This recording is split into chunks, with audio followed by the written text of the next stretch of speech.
Greetings, fellow captains, and welcome to MS Gaming. I am, of course, Phoenix, and today I want to have a discussion. I want to discuss autism. Today is April 2nd, which marks the start of Autism Awareness Month, and I am wearing my nice, pretty blue shirt in support of Autism Awareness Month. The reason why I am a big supporter of Autism Awareness Month is, if you didn't see my my old house tour video, I mentioned there that I have 2 kids. What I didn't mention in that is both my children are autistic. On the spectrum, they are the highest, or high on the spectrum, which would be considered Asperger's in a sense. In that way, I guess I would be lucky compared to someone who has a child with mid or low on the spectrum. Those ones usually have difficulty with a lot of things. There's, gets down to unable to speak, having trouble with motor control, and things like that.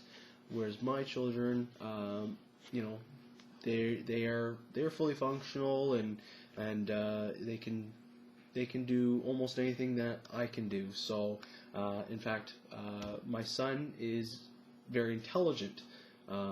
This one thing with autism is most children with autism are very intelligent. My son, he can name you dinosaurs I can't even pronounce, and he knows a lot about dinosaurs. He also knows, I swear, more about the human body than most doctors do. That says a lot. My son is only 9 years old, and he knows more about the human body than anyone I know, I swear. My daughter, on the other hand, she does struggle with academics. However, she is more social than my son is. My son is very, very inside of a very small box in his own little world. My daughter, she wants to be friends with everyone. So autism in boys and girls is a lot different. Boys have behavioral issues, so I deal with that every day, where he'll want something, and you tell him no, and he'll have a meltdown. So we just set him down, let him do his thing, and once it's done, then he's good to go. My daughter, on the other hand, she's very social, very outgoing. She wants to be everyone's friend, which is a concern, because, as my wife puts it, if my daughter could give the devil a cookie to be her friend, she would.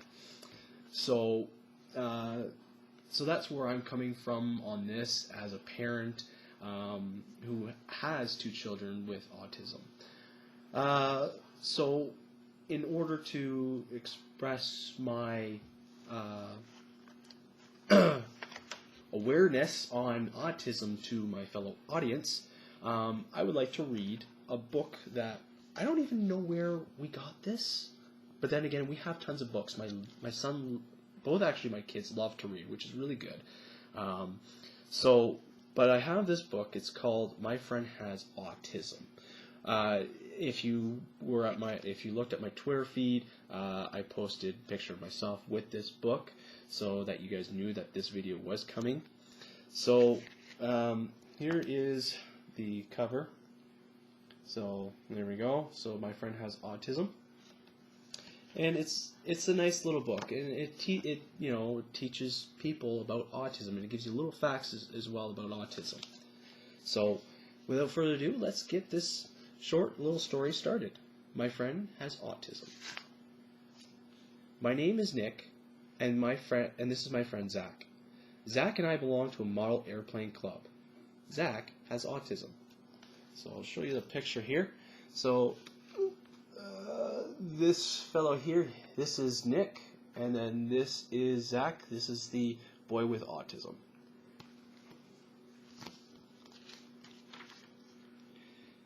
Airplanes are awesome.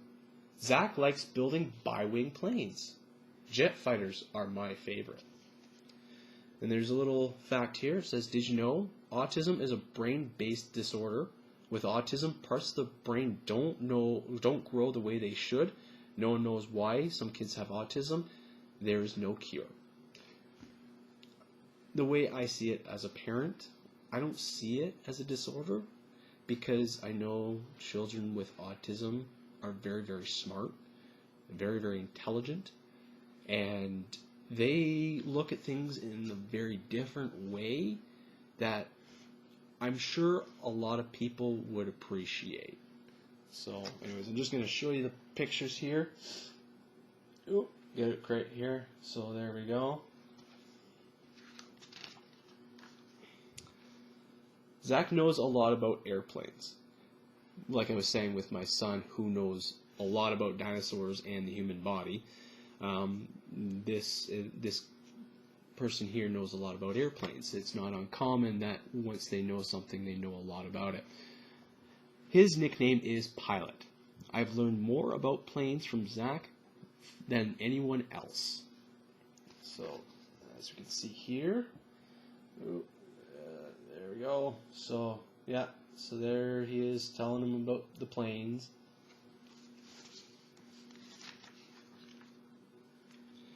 Sometimes Zach goes on and on about airplanes. This is true. They do tend to talk a lot about a subject that they are very, very passionate about. He repeats the same facts over and over. Again, this is true as well. You know, they repeat the same thing because they're not sure if you understood that fact or not. It can seem like he's in his own world, which is true. They usually are in their own world. Another fact here, did you know kids with autism have trouble communicating? They may not talk much at all. They may talk only about their interests even when other people don't share those interests. Again, that is true. My son can talk about something that I'm not really interested in, but, you know, as a parent, you sit and you listen, and, I try and inquire and, make him answer my questions so I have a better understanding of what he's talking about. Sometimes it doesn't always work that way, but, I always try. So, there we go. Oh, there we go. I have trouble with the camera here. Just trying to get it right. When Zach is focused on his models, he may not talk to me at all. Again, this is true. If they are very, very focused on something, they are zoned right out. They are focused on that task. Generally, if we can get my son to focus on his homework, and even my daughter, then they're pretty good. They'll ask us questions if they have any, or if they need help or whatever. But generally, if my son is playing with something, even my daughter, they are very, very focused on what they're doing, and try not to interrupt if you can. We work on our own planes quietly, or I'll tell him about my day. I feel like I can tell Zach anything. And another fact, did you know many kids with autism are able to focus very tightly on an interest? Again, very, very true. So there's them working on model airplanes. Zach and I play video games while we wait for the glue to dry. He's tough to beat. Sometimes I think he lets me win. Now I can't say anything about that because the son, he's getting into Minecraft, and same with my daughter. But generally they're not really into video games. They would prefer to read a book, which is really nice. Sometimes they'll play on tablet or iPad or whatever and enjoy that, but most of the time it's books, which is, like I said, we got a ton of books. If I were to show you the camera of the bookshelf that I got back here, you'll see how many books we got. No, shoot, I forgot to show you the picture, didn't I? So there's the picture there. I'm playing video games while the glue dries.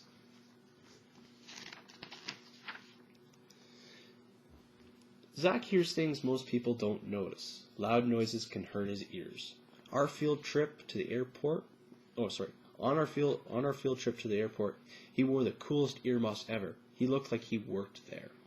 Again, very, very true. My son is very, very sensitive to sound. So he picks up, or he, like if he's in the gym and they're at assembly, he has to have headphones because they're very, very loud. Even sometimes at dinner time, he'll have the headset or the earmuffs, and same with my daughter, just because sometimes conversations can get really, really loud at my dinner table. So, and that's not, don't fight, but it's just because I live in a big household and people talk and there's laughter and whatnot. So, sometimes earmuffs work, and it lowers that so that they can actually focus and eat, because sometimes they have, if they get into the conversation, they lose total focus on eating and their focus on the conversation. So in order for us to get them to focus on eating, earmuffs go on, and it works. So another fact, did you know many kids with autism may hear sounds or smell odors that other people don't notice? I don't know about smell, but hearing most definitely, yes. So there's a picture of them on the field trip to the airport, and you can see, oh, there we go, he's got the earmuffs right there.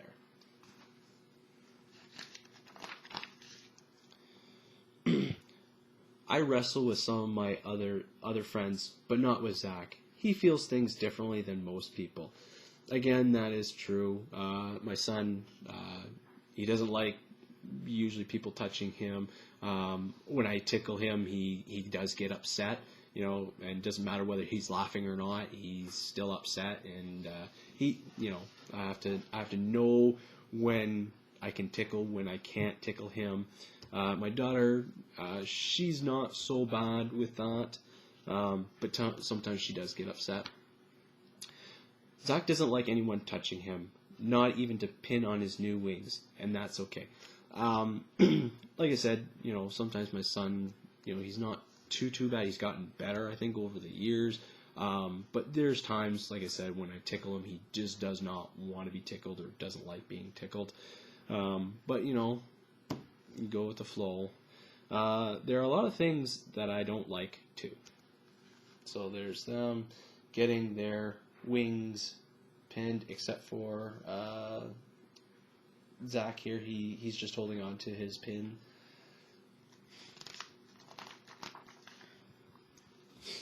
When I go to Zach's house, I bring my own models. It bothers Zach when other people touch or play with his models. Each plane has to be in just the right spot. And the fact is, kids with autism often spend a lot of time arranging toys or objects. It can upset them when someone moves their things. This is very, very true.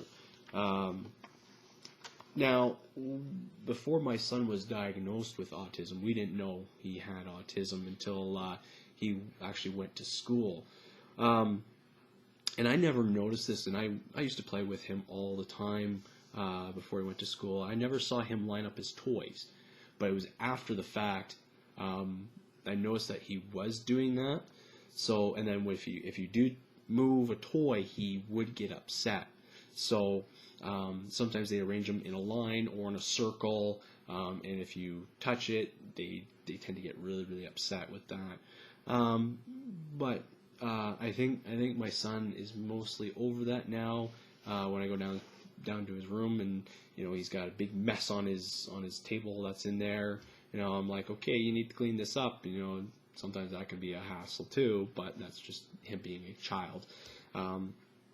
But there's certain things that he has on his shelf that if you move, he's gonna get upset.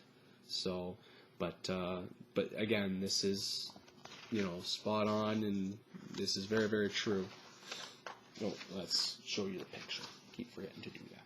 So there you go. So he's showing his friend over here.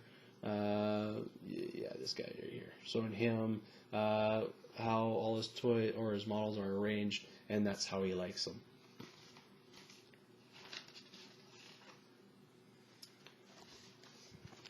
Zach may not look at me while I'm talking to him. Sometimes he walks away. I know Zach doesn't mean to hurt my feelings. I just show him my new magazine some other time. Did you know fact?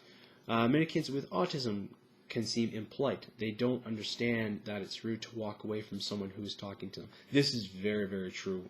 My son does it to me all the time. When I'm trying to talk to him, and he's not. I know he's not listening because he's looking off everywhere. Just like look at me. and that usually gets him to focus, you know, not here on my eyes, but right here with my mouth, because sometimes you know, they don't make eye contact, and eye contact doesn't mean anything to them. So showing, you know, like, you know, I am talking means that, you know, you need to listen.